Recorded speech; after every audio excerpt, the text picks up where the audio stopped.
Halo Sobat Lisik, kembali lagi bersama gue Jefferson pada episode cerita horor. Ini adalah cerita tentang anak durhaka yang mengalami hal tragis part ketiga, dan cerita dimulai. Karena sudah diliputi rasa benci, sang ibu dengan tega mengubur jasad sang anak di pekarangan rumahnya. Golok itu masih menancap di kepala Yadi. Agar membuang bukti, Ibu Rohaya sengaja tidak melepas golok itu dan langsung dikuburkan bersama jasadnya.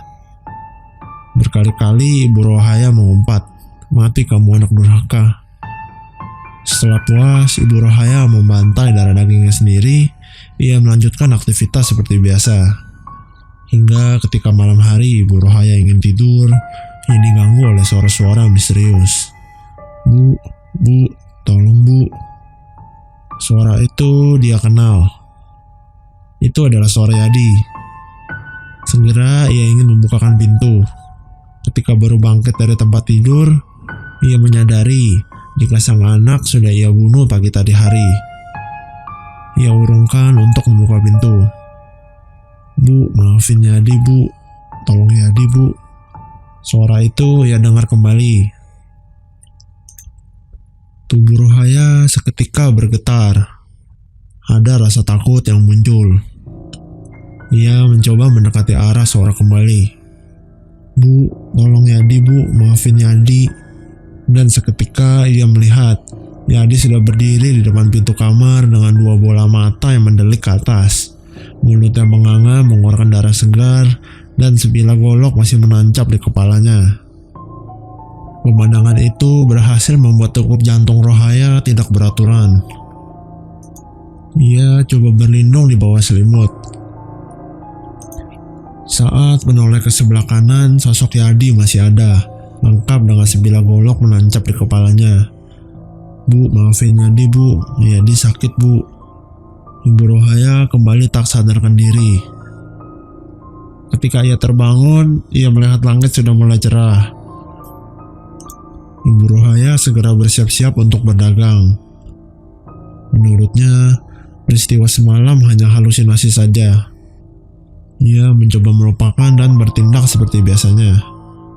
Hingga ketika saat ada pelanggan yang melihat baju yang dijajakannya, tiba-tiba Rohayati menjerit histeris saat ia melihat kembali Yadi yang meminta maaf dan tolong.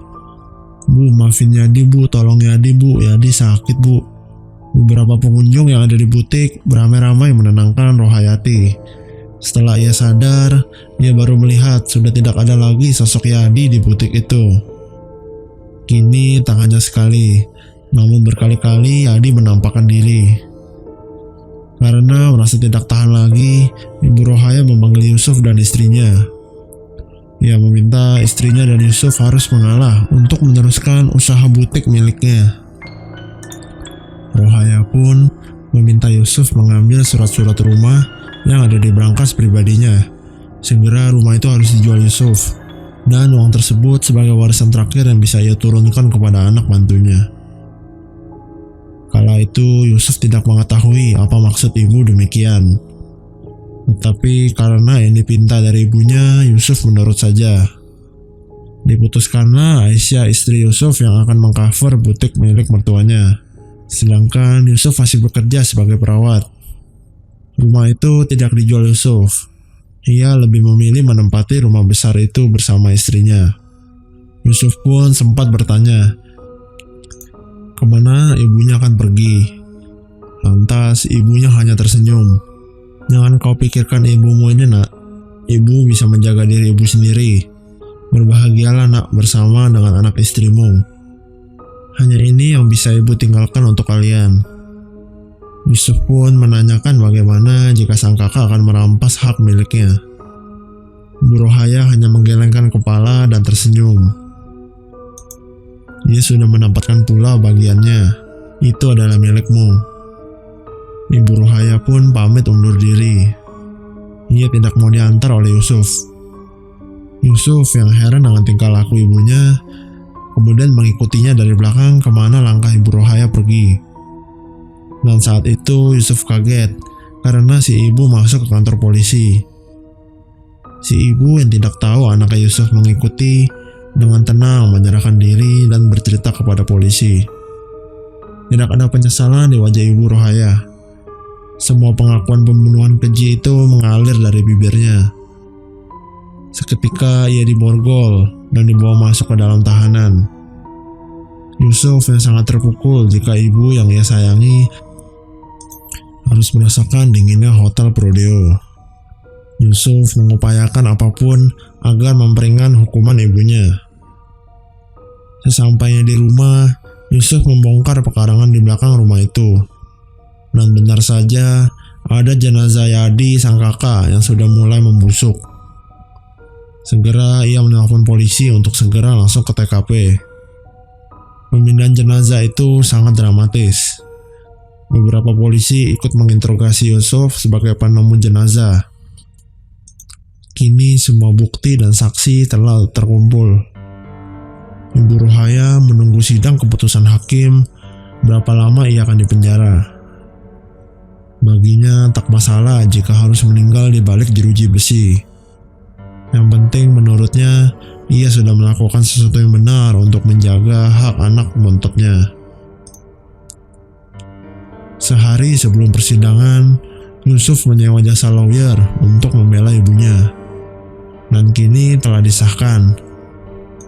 Saudari terdakwa Rohayati atau yang biasa dipanggil Rohaya, Anda terbukti bersalah membunuh anak kandung saudari yang bernama Yadi.